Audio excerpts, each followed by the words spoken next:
Well, howdy folks, and welcome back to the channel. We are in Pvt Parts, and we are getting ready to head over to the main pit area for the VORRA Stomping Grounds 300. Now, I just got off of work from a 12-hour shift, and so a little scruffy today, but we're going to head on over there, and we've missed all of the qualifying and the kids race today, unfortunately, but at any rate, we're going to get on over there and see where we're going to be set up at tomorrow, and yeah, so let's get going.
Well, it looks like everybody is in town for tech and inspection, so we'll go ahead and make a run through the pit and turn the volume down on the radio here. Make a run through the pit and kind of video everything there, and then we're going to need to head into town.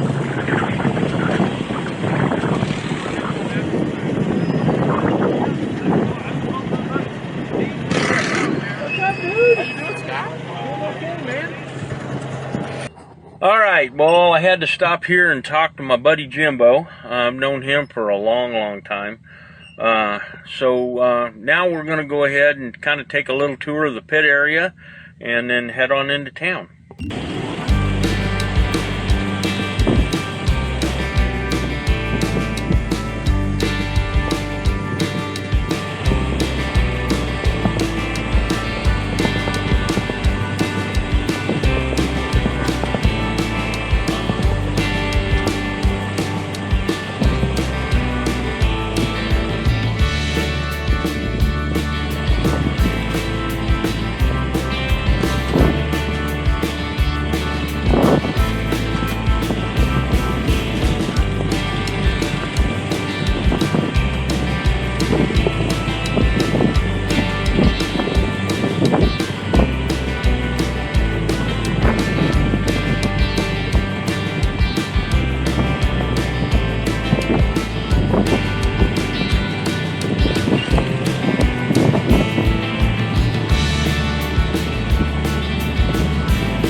right, there's a tour of the pits, and there were a few guys coming in from the poker run, and so now we're going to go ahead and we've actually got to go get our magnets put on the front of the Jeep, our VORRA official magnets, and then we're going to head on into town.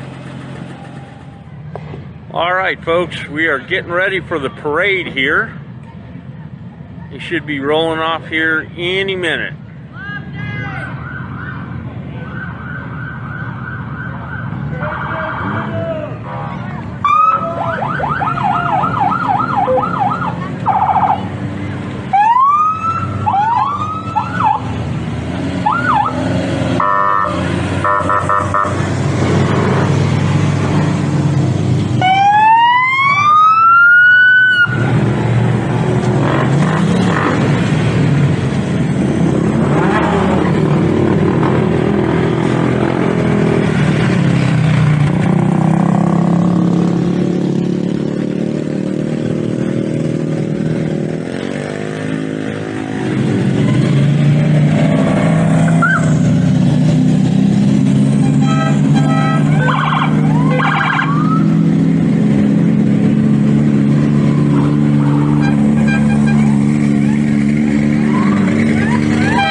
Well, it is the next day, race day.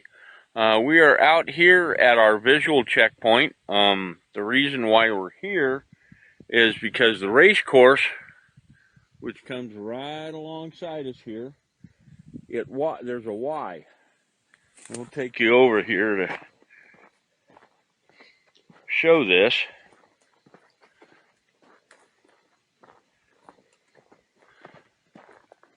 But you can see the course comes up, and they're going to be coming, direction towards me here. And then it heads out. The course actually heads up this road here. Well, this road here is a fairly well-traveled thoroughfare, really, for recreational riders and things like that. And there's a lot of times that we end up with people that don't even know the race is going on, and so they come riding up here in their side-by-sides or their Jeeps or dirt bikes or whatever, and they don't understand. They're going to want to come from that direction there, and they're going to want to keep going, and that would take them onto the race course, which they cannot be on, and it would take them basically the wrong way on the race course. And honestly, that is dangerous for the racer, much more dangerous for the individuals, recreational riders, because the racers, they have full roll cages, full custom-built chassis for the most part, and, they're wearing safety gear, helmets, the whole 9 yards, and the general population won't. And so if they were to go head on with one of the racers, the results could potentially be deadly. And so that's one of the reasons why I'm posted here, is to go ahead and control and make sure nobody comes up that road or comes down this road and gets onto the race course. So we are here way earlier than I had anticipated. They're going to be starting some of the limited class cars at 7 o'clock, which is coming up here real quick. I'm at race mile 33, or flag 33 is what they've started calling it. So with the limited class cars, I expect to see them here in about an hour. The rest of the cars are going to be starting off the line at 8 o'clock, and I expect to see some of the real fast guys here probably 8:45 or so. I know that there's some sections of the course, it's the first part of it, that are pretty rough and pretty rocky. So, at any rate, stick around, folks, and it's going to be a fun day today.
Alright, the first two of the fast moving cars are on their second lap, and so they have made up almost an hour on that limited class 9 car.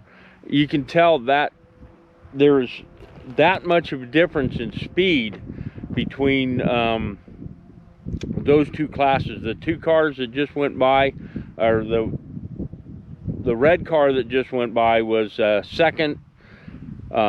second place on the course for the you know, for the fast guys. So any rate, like I said, this is turning out to be a pretty good race today. These guys are really flat out moving.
All right, folks, I think you probably noticed that that pass was made without the horn being used or anything else like that.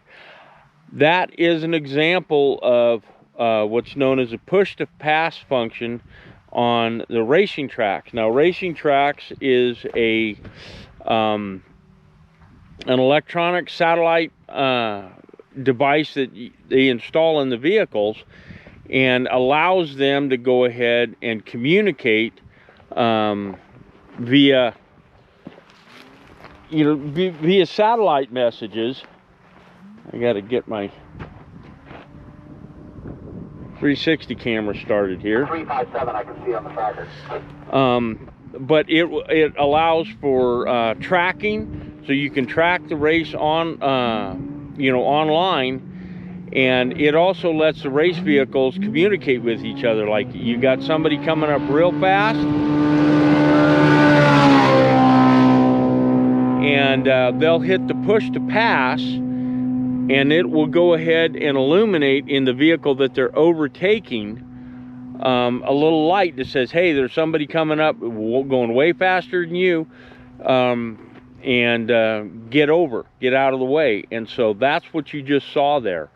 Before we started using the racing tracks, it was the horns, you know, and if they didn't move over, you give them the chrome horn. You tap them once, you tap them twice. If they don't get out of the way, according to the late and great Mickey Thompson, you move them out of the way. So at any rate, that was kind of neat to see. It's the first time I've actually been on the course and seen it happen.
Well, I don't know if the microphones on the camera picked that up, but I was needing to stop some of these drivers and warn them that there was a spectator who blew past one of the checkpoints and was going backwards down the course.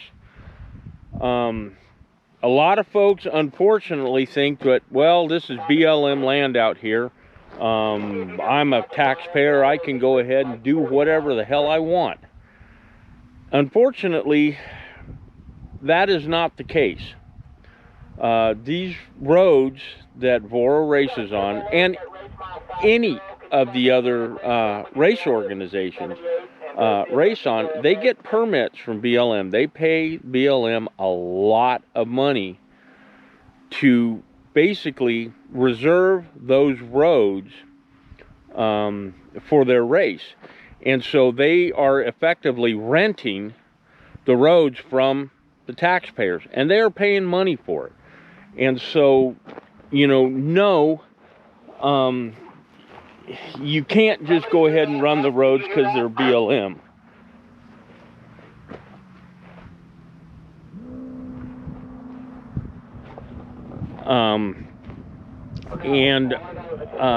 Fortunately, the spectator got off the course and he's out of the way now, because that could be a real catastrophe. That could be disastrous and deadly.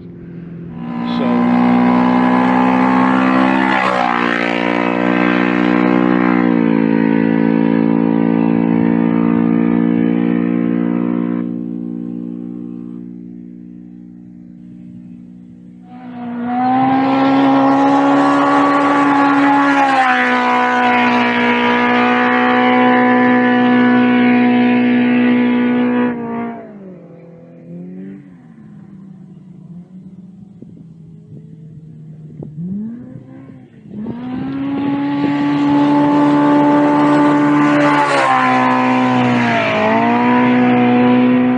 well, shoot, it looks like we've got a car up there that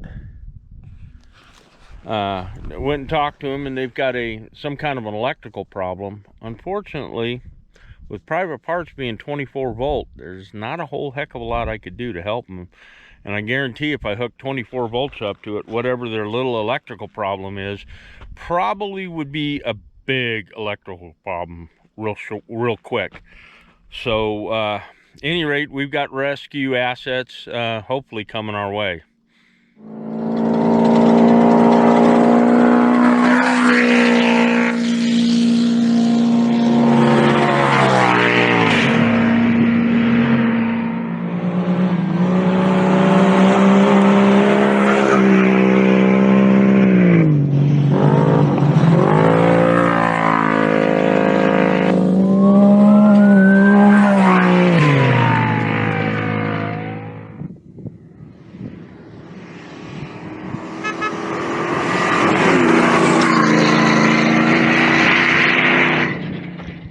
Okay, that last car that just went zipping by,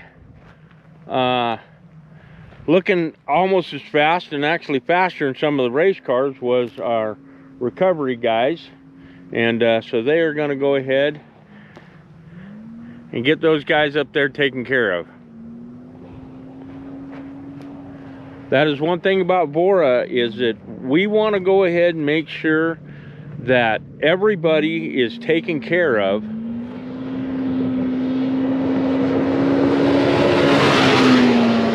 And make sure that nobody is stuck out here in the middle of the desert,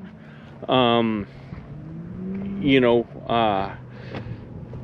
because being stuck out here in the middle of the desert, whereas it's kind of inconvenient, kind of a pain, it can also be, you know, can create other issues, more serious issues. And so we try to go ahead and keep the course clear for all the racers, and I think it's a good way of doing things.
Well, folks, now comes the time of the day, usually about the middle of the day, where things start spacing out quite a bit.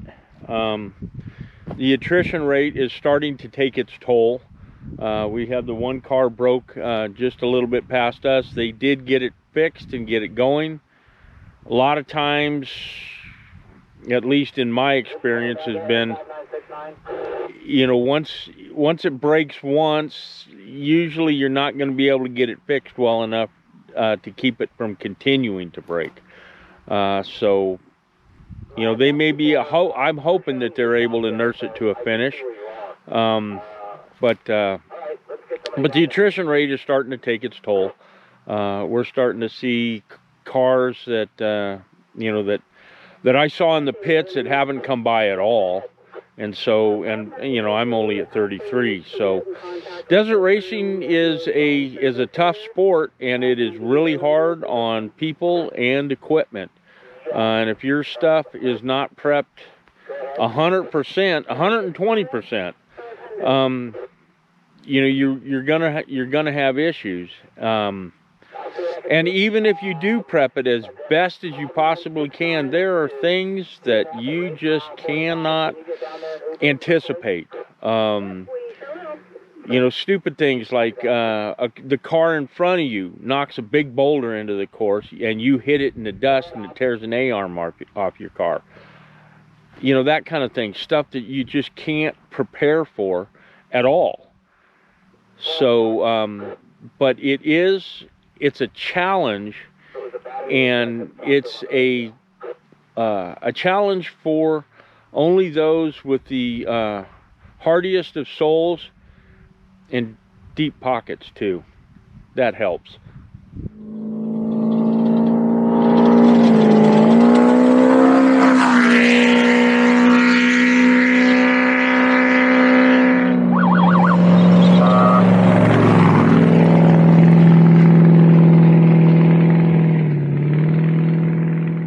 Well, we haven't seen a car come by in about a half an hour.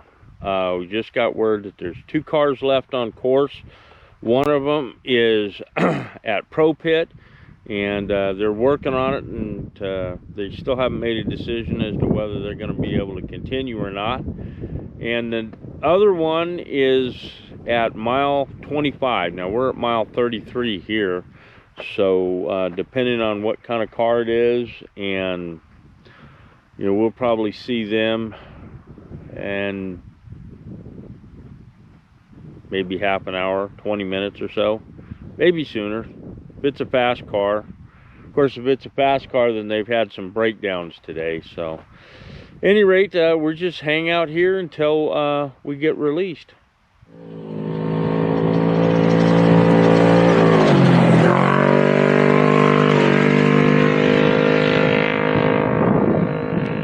All right, folks, we have just got word that the last car on course has left Pro Pit, so they have been repaired. Hopefully their repairs are good enough to get them past us here. All right, there we have it, the last car on course. As soon as he comes by, I'm going to pull this sign and start packing up.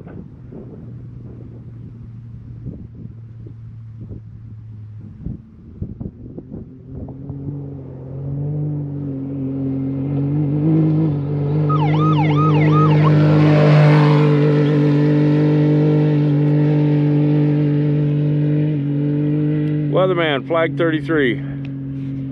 Go ahead, flag 33. 916 just past my location. Copy that, 916 through flag 33. Yeah. All right, folks, that's it for this one. Another VORRA race in the books. This is the last desert race of the season for VORRA. We will have one more desert race coming up in October, and it's the Gold Rush race, which is a joint race between VORRA and Legacy Racing Association. And so we are planning on doing that. That one is a point-to-point race, so the time that we're going to be out in the desert is going to be, you know, a lot less than what we're dealing with these loop races. So at any rate, I hope you guys liked it. I hope you enjoyed this one. Please remember, like, share, and subscribe, and we'll see you on the next one. Thanks again.